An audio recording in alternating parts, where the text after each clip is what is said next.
Somaaleenis biyya teenya keessatti dheechifattee nagadattee uummanni keenyas naannoo isaanii keessatti jiraatee horee jiraachuu ni danda'a ni qabas. Uummata keenya kana uummata Oromootii fi uummata Somaalee adda baasuu hin dandeessu. Maaliif jireenyi isaanii wal keessa. Jireenya kana kan addaan kutaa jiru. Kan walitti naqee wal lolchiisuu barbaadu. Kan uummata Oromoo fite Abdiilee Jeneraal Tigree waliigalatti sirna wayyaaneeti jechuudha. Kanaaf sirna wayyaanee diigamuu baannan Abdiileen aangoo irraa darbamuu baannan biyyi poolisiin diigamuu baannani ummanni keenya naannoo sanii deebi'uu hin danda'u. Kana baay'ee sarvee godhanii jiran koreen gargaarsaa Dr. Abarraa Dheeressaa faan yoo yaadattan dura opiniyoon waan akkana jechaa turte uummata sana achi deebina jedhan. Ummanni parsantii 97 ol hin deebinu abadan hin deebinu naannoo sanitti hanga jedhanii lafa kaayan jechuudha. Kanaaf oduun isaan gaba saniin godhan oduu propagaandaadhaaf gaarii fakkaatanii dhiyaachuudhaaf malee kan uummata keenyaa eenyu. Obbolummaan amma Abdiileen faan odeessan kun kalee akkamitti wallaalame. Uummata keenya aree uummata keenya fuudhee mana keessaa buqqaasee haadhaaf ilmoo addaan baasee achi keessaa aree isaan. Kanaaf osoo jarsuun seeraaf hin dhiyaatin osoo sirni kun hin jijjiiramin uummanni keenya naannoo sanii deebi'uu hin danda'u. Gaariidha asirratti gaaffii amma dammaqaan kaasirratti Oromoon hundumtuuyyuu haa deebi'u hin jenne keessattuu filataniiti warra biizinasii qabu warra hojii qabu warra duraan daldala irratti hirmaatanii kan jedhudha. Sun immoo dinagdee naannoo isaaniitiin deeggaruuf fakkaata malee Oromoodhaaf waan yaadaniyyuu hin fakkaatu. Asirratti mee Jawaar haa jabeessinu gadi dhimma lamatu jira mormiitu jira. Abdiilee fi liyyuu poolisiif even jeneraalonni daldala irratti yookiin kontiroobaandii irratti kan wayyaanee kan hirmaatan sunuyyuu murtiitti dhiyaachuun gahaa miti. Sirni kun kan Oromoo qopheessee jiru abbaan fe'ee jijjiirame boru Oromoon miidhamuun hin oolu.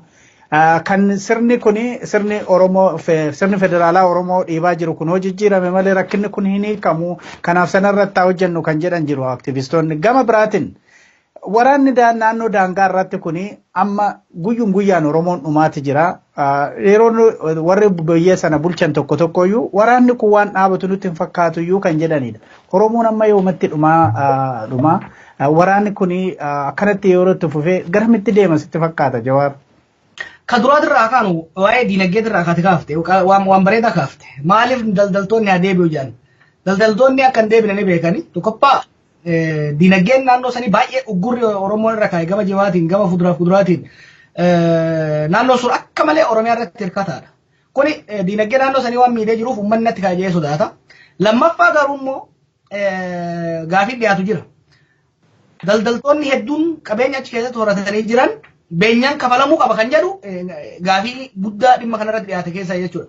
Beenyaa kana kafaluu diddaaf lakki koottaa fudhadhaa jennaan isaan didan malee qabeenyi isaanii hundi jira. Isaan dhufee fudhachuu dide malee isaan dhufee irratti dalagachuu dide malee nuti irraan saamne jedhanii fakkeessuudhaaf kan ittiin dhiyaataa jiran jechuudha. Gama lolaatiin lolli ammallee dhaabanne keessattuu naannoo Booranaa irratti naannoo Baalee irratti Harargee Bahaa irratti deeyilii deemaa jiranii ammallee humna akka barbaadetti waraana dabalachuu dadhabe malee yaalii gurguddaa arga godhaa jiru. Deeggarda keessattuu Booranatti erga rukutamee booda of duuba deebi'e malee of duuba hin deebi'u. Har'a maal jechaa jira fakkeenyaaf?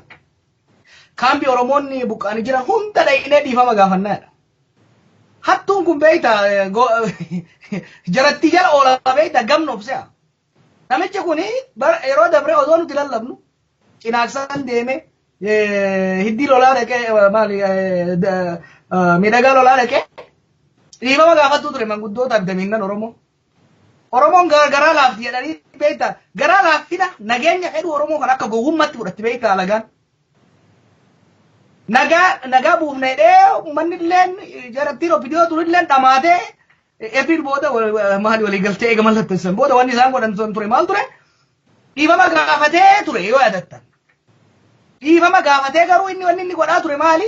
Bulchitoota aanaa bulchitoota gaandaa daangaarraa mallaqaan bitaa ture fakkeessa.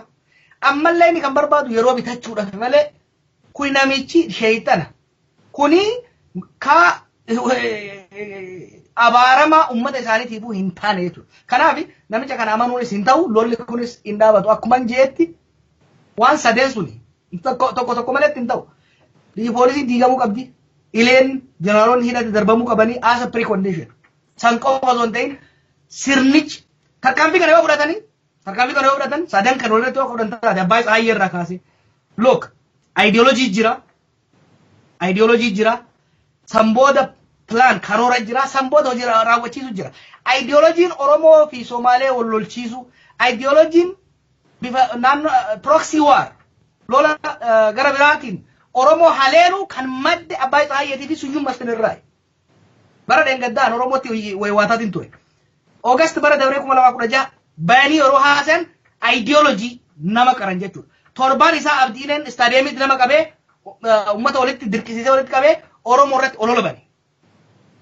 Ummata tokko gaa miidhuu hedduu first you define dura define goota akka diinatti. San booda destroy barbadeessuutti kan deemtu jechuudha. Kanaaf Abbaay Tsahayyeet irraa kaasiti generaalota lola Abbaay Tsahayyee faan ideology jibba san maddisiisa. Generaalonni karoora lafti magaalaa waggootan darbarsine kana keessatti lafti haalaan saamame rakkoo guddaatu mudate jennee akka biyya kanaatti jiru keessa harki caalmaan inni guddaan kan Oromiyaati. Lafti Oromiyaa akkamitti eenyuun saamamaa akka ture ifadha. Kun akka inni dhaabbatu kan ta'e guutummaaf guutuutti albuuda irratti maqaa investimentiidhaan maqaa maaliitiin wantoota hojjetaman daldalli kontirobaandii Oromiyaa keessatti taasifamu halkanii guyyaa akka barbaadanitti keessa oofanii ittiin daldalan kun hundi qaawwisaa qaawwa dhokataa miti. Qaawwisaa nama beekama. Qaawwis kun akka inni cufamu dallaa akka inni godhatu hogguu taasifamu waraana guddaatu baname. Waraanni Oromiyaa irratti baname sababa wayiyyuu hin qabu. Kiraa sassaabdummaan waraana baneedha. Tokko hin qabu. Waraanni kun eessaa jalqabeen kaabaan jalqabee moo kibbaan jalqabee bahaan jalqabee lixaan jalqabee argaa jiru. Daangaa irratti nu jalqabee giddu galeessatti dhufe. Horsiisee bulaa fakkeessee daangaa irratti nu jalqabee hanga hiriira nagaa giddu gala hanga sanatti nutti boorus nutti dhufuu danda'a karaa biraadha. Toftaa biraadha. Boorus nutti dhufuu danda'a. Maaliif bineensi madaa'e kun hin ciisu waan ta'eef. Madeessine biraa deebisuudhaan deebi'uutiinis ta'a jedhee yaadu. Sirriitti maalummaa isaa baree yakkamummaa isaa baree dhaabbachuu qaba. Yakkamaa ta'uudhaaf qabsoo mootummaan naannoo Oromiyaa jalqabe hawaasni itti hirmaachuu danda'utu irra jira. Hawaasa waliin taanee saamtonni kunii fi hattoonni kun hattuu ta'uu isaanii obbaranii dhaabbachuutu irra jiraata. Yoo xinnaate saalfachuu qabu. Mirga nuu kennamedha.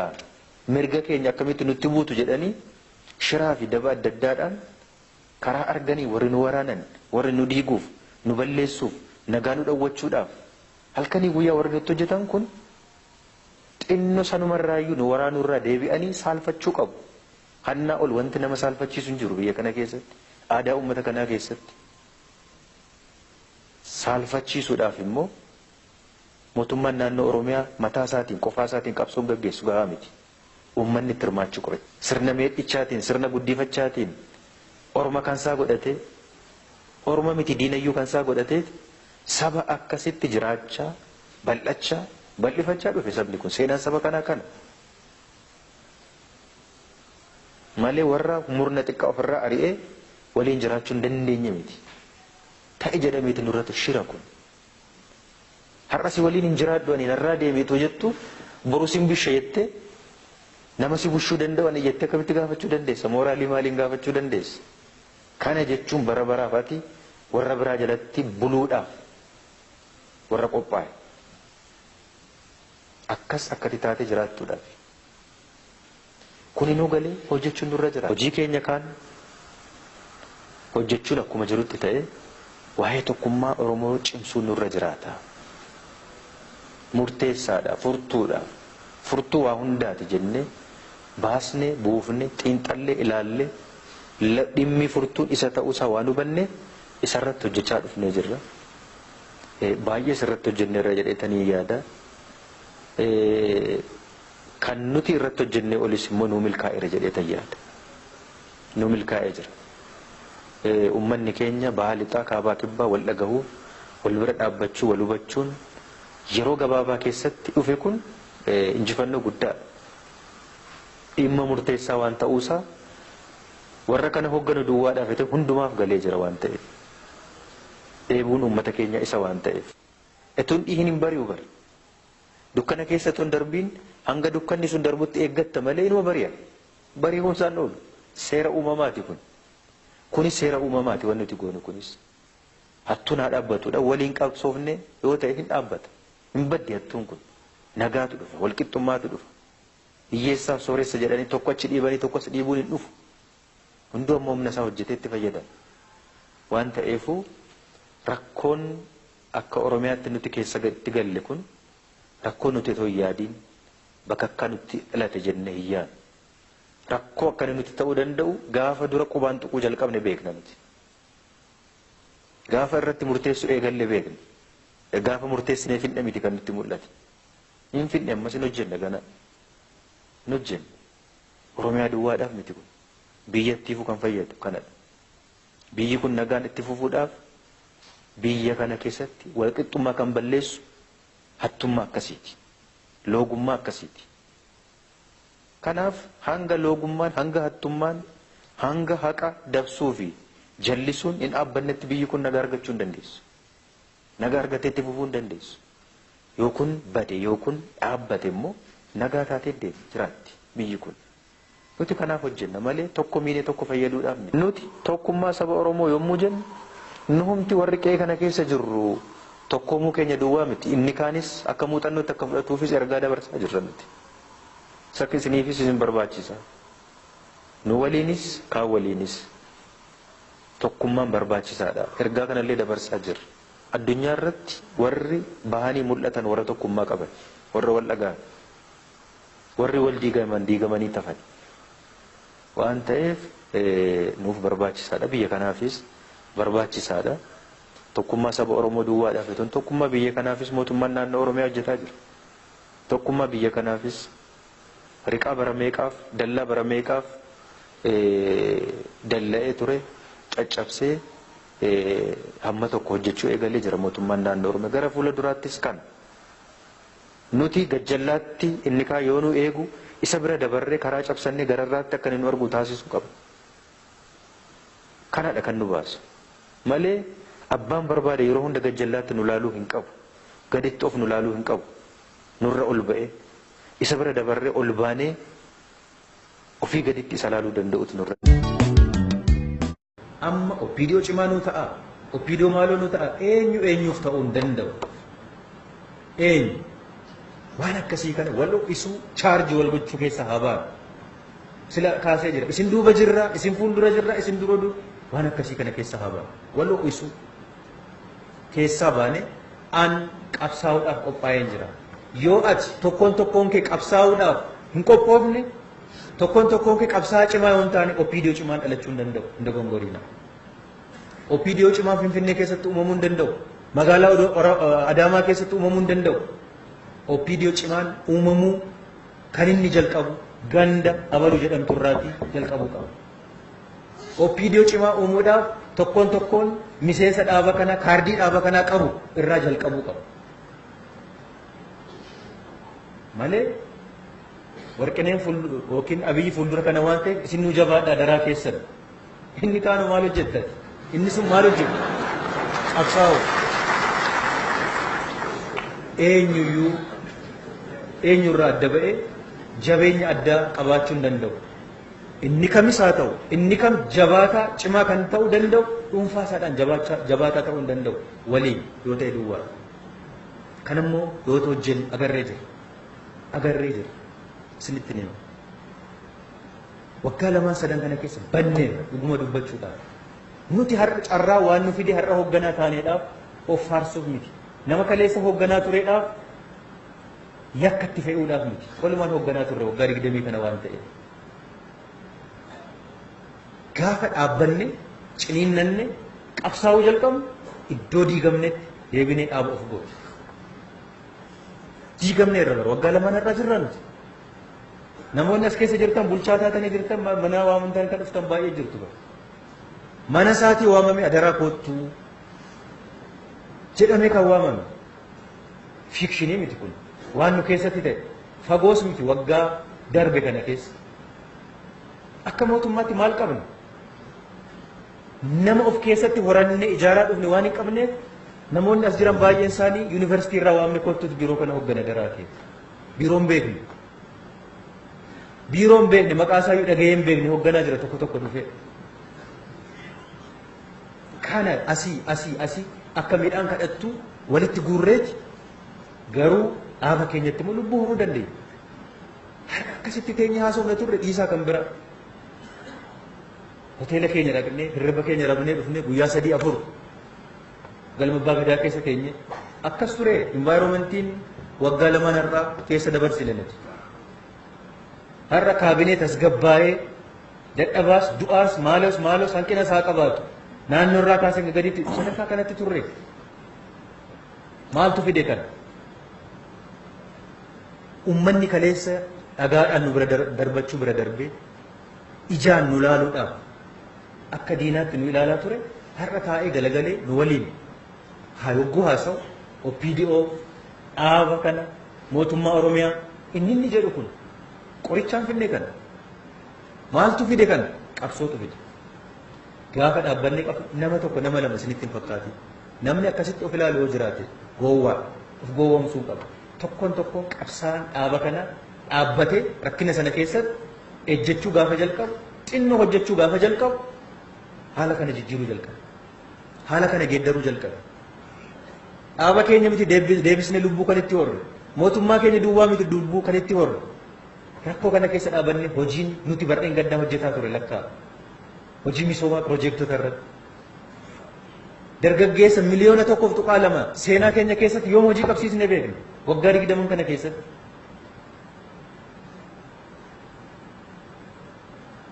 Maaltu fide kana? Icciitiin isaa maali? Gaafa dhaabban, gaafa onnan, gaafa qabsoo jalqabnu waggaa 3-4 miti waggaa tokko ji'a muraasa keessatti haala jijjiiruu akka dandeenyu agarra. Kana nu barsiisa. Gaafa qabsoo muuxannoon keenya.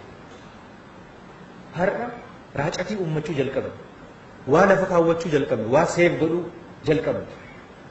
Ilaalaa jeequmsa Oromiyaa keessatti ta'aa jiru. Gaafa gibirri dhufe jedhamu asii namni waa jedhu inni durumaanuu qabattoo isaa deebisee hidhanne deebi'uu jalqabe haala laalee. Eenyu nurraa deebise? Gibirri dabalamee jira. Caasaa keenya deebisee miti uummata nurraa deebise. Jeequmsa sana. Gaafa qubeen akkas ta'e qubee keenya gurgurate OPDO'n jedhamee asiin afarfamu. Asiin namni kaka'u gaafa jalqabu eenyu nurraa deebise? Caasaa keenya uummatatu nurraa deebise. Dhaabbannu. Nus cal jennee immoo akka muka gogaa dhaabannee ilaalla. Iddoo dogoggora qabnutti sirreessina. Kunoo sirreessineerra. Irreecha baranaa nutu kabaje nagaa taasise. Gumaachi keenya gumaachi mootummaa yoo jiraate illee uummanni waan nu hubachuu jalqabee waan nu ilaaluu jalqabee hin jeeqnu jara kana jedhee waan amaneef miliyoona 1 miliyoona 2 miliyoonni 6 ba'ee nagaan kosheetu jedhin kan inni kabaje taankiin nuti bitanne wattaaddarri nuti uummanni hin qabnu waa tokko kana gochuudhaaf uummatatu kana fide. Caasaa OPDO miti caasaa mootummaa miti of gowwoomsuun nurra hin jiraatu. Waan amma ta'aa jiru kana yuunivarsiitiitti maaliif eenyu keenyatu dura bu'ee hoogganaa jira? Eenyu keenyatu dura bu'ee dhaabaa jira? Ammallee bar asii kosh gaafa jedhu kan manatti galaa jiru ammallee fiigee inuma jiran ammallee hin dhaabbanne. Ammallee numa fiiga haa fiigu gaaf tokko dhaabbachuu danda'a. Eenyu jaarsoliin sagalee isaanii agarree hin beekne fuuldura ba'anii dabballee bakka bu'anii bulchaa bakka bu'anii uummata mariisisaa jiru. Yuunivarsiitii nuti sodaannu galanii mariisisaa jiru. Nurraa dhaabbadhaa. Kanatu nurraa dhaabbata. Maaliif seeviingii nuti waggaa tokko keessatti uummannatu kan hojjetaa jira. Gaafa nuti dadhabnullee. Idumee maarraa zabe. Nu ta'e isatu hojjetaa jira. Nu isinitti hin fakkaati. Waan ta'eef dubbii kana ani keessa keenya dhaabbanne sirriitti ilaaluun baay'ee barbaachisaadha. Hin qabnu dhugaa dubbachuudhaan miilli keenya haaromsa gaggeessine jijjiiramaa jirra dhugaadha. Jijjiirama kana keessattis bu'aa argataa jira sirrii miilla hin qabu garuu kana wal dhoksuun nurra jira. Hin qabu dhaabbanni kun miilla hin qabu mootummaan kun miilla hin qabu. Ganda irratti miilla hin qabu aanaa irratti miilla hin qabu. Hin qabu. Akkamitti dhaaba cimaa ta'uu danda'a? akkamitti fedhii faayidaa uummata kana eegsisuu danda'a hamma miillan qabaanne miillatti horuuf hin nurra jiraata. Miilla jechuun nu warra addana jirru kan dura. Mee aanaa tokkorra koorii nama 10 qabna nama 5 qabna nama vaangaardi ta'ee no sirriidha sirrii miti dhaabbadhu kun ta'uu qabu kan jedhu qabna lakkaa deebi'aadha. Qabna dhiisaa nama 50 sana nama 10 kutataa onnataa qabna aanaarraa magaalarraa godinarraa soo fudhannee olaala. Waan ta'eef dubbii kana sirriitti ilaaluun baay'ee barbaachisaa. Amma bakkee keessatti quba qabu waan bakkee keessatti ta'u kana sirreessuu kan dandeenyu yoo as keessatti rakkoo qabnu yoo hiikkannedha dhukkuba qabnuuf yoo fayyisne duwwaadha. Waan ta'eef dubbii kana yoo ilaalle gaarii ta'a. Konferensiin keenya yoo ilaalle kanatu ilaalamutu irra jiraata. Dhaaba keenya dhaaba cimaa dhaaba intarastii uummata kana eegsisuu danda'u godhuudhaaf ofirratti dura libereet of godhu ofirratti qabsaa'u kan jedhu ilaaluun gaarii. Walii galammoo dhaaba keenya mootummaa keenya keessoo keenya ilaallee isa cimsine qabsaa'uu danda'u kan jedhu. Kana bira dabarree eenyus haa ta'u oliis haa ta'u gadi cinaattis haa ta'u maal dhaaba ammaan booda uummanni kun dhaaba cimaa ta'aa nu jedhee jira. Dhaaba cimaas haa taanu jennee jira. Kosii keenya kaleessaatiin deebi'uun nurra hin jiraatu. Dogongora miti badii hojjenneera yakkallee hojjenneera dhoksuun qabnu kan. Heerri mootummaa kan lafa kaa'e faayidaa addaa uummanni kun finfinneerra argachuu qabu waggaa 20 kaa'uun yakki kanaa ol hin jiru. Uummanni daangaa maqaa daangaan finfinnee babal'ateen yeroo buqqa'u inni aangoo qabnus irratti murteessuu dhabuun keenya. Warri as keessatti qabsoofnus maaliif iyyuullee dadhabne yoom iyyine yoom dubbanne yakkamaadha hundi keenya. Dhimma Hararii isin kaastan, dhimma Dirree Dawaa isin kaastan, dhimma daangaa Somaalee irratti eessatti nu mudataa jiru. Abidda nuti etuun dhaamsiin dibnee bira dabarreetti dhoohee har'a rakkoo nutti fidaa jira. Kana keessa haa baanu. Bahaa nuun jedhaa jira uummanni. Bahuu nurra jira. Uummata kana hoogganuudhaaf keessaa ba'uu nurra jira. Fakkeessuudhaaf qabsaa'uu qaba. Dhaabni keenya yoo kana murteessin immoo akkasumatti dhufuu hin danda'u. Waan galma abbaa gadaa keessa teenyee guyyaa 3-4 mari'anne duwwaadhaan dhufuu hin danda'u. Deemsaan kun kan dhufu. Kutatee kan qabsaa'u miliyoonni 4 baay'eedha nutti baay'ateera dhugaa dubbachuudhaaf. Yoo kutataa ta'e miliyoonni 2 is more than enough. Hingaa Oromiyaa hoogganuudhaaf.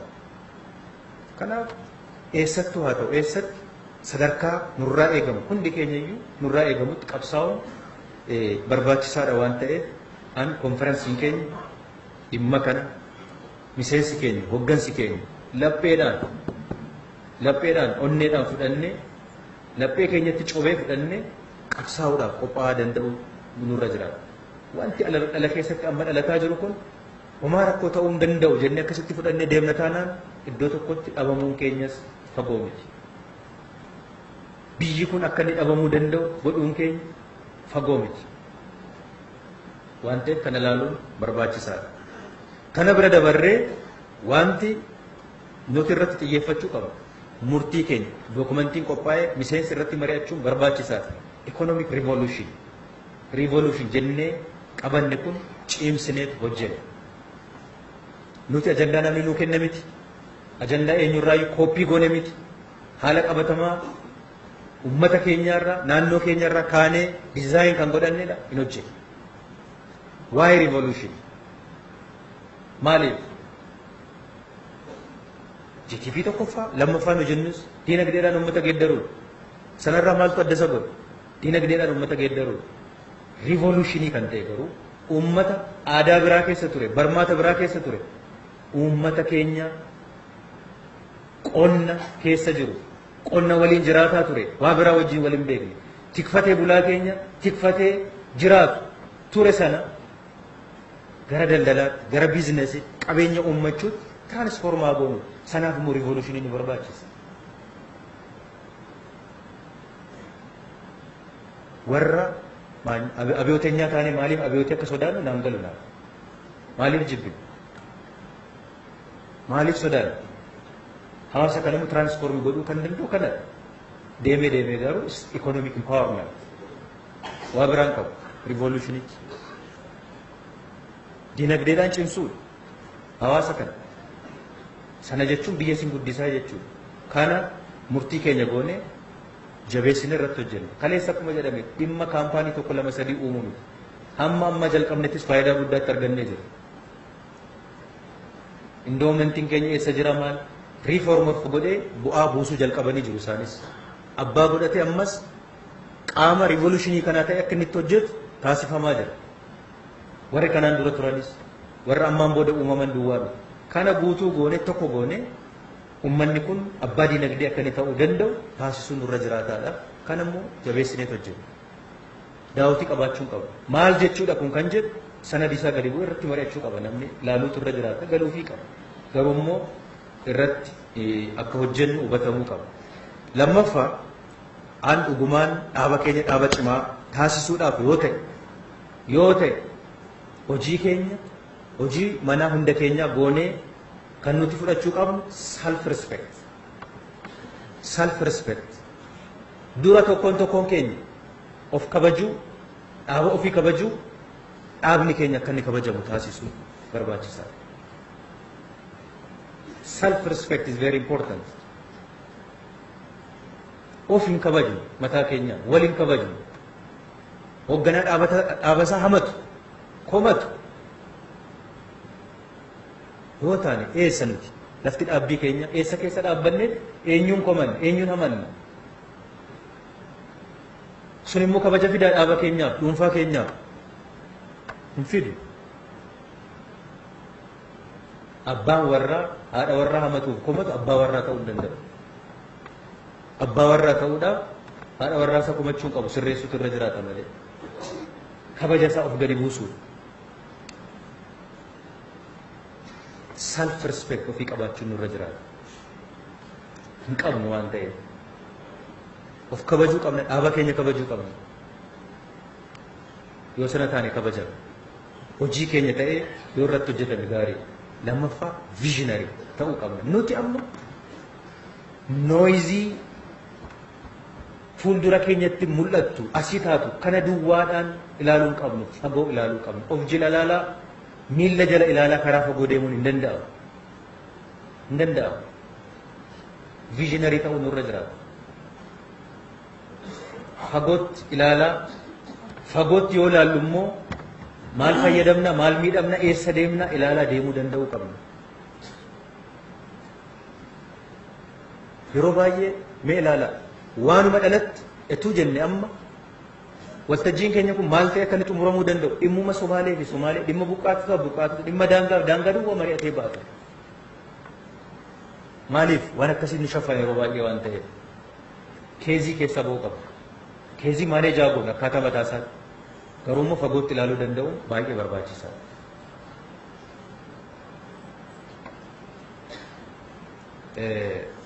Itti aansee ammas hojii keenya guddaa goonee kan hojjechuu qabnu ammas nageenya amansiisaa naannoo keenya keessatti fiduu danda'uu qabna. Tarmooyilii keessaa hin baane nuti. Hin baane. Duula keessaa hin baane ammallee.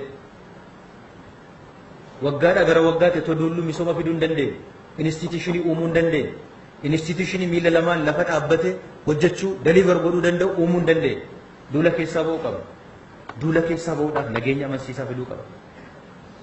Nageenya jechuun poolisii maaloo bobbaasuu miti. Har'a nageenya fiduudhaaf an makalaakaa ganda hundarrattu yoo ramanne nageenya fiduu hin danda'u.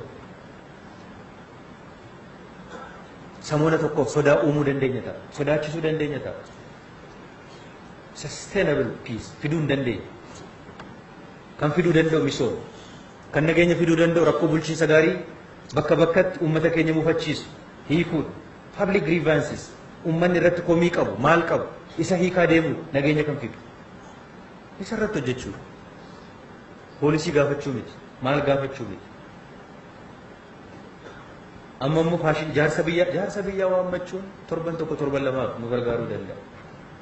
Yoo jaarsi biyyaa bulchaa bakka haa bu'u jenne yoo taane gaarii. Yoo kana ta'uu baate badaa fagoo soo deemsisuu baanne baakfaayir nutti godha waan ta'eef.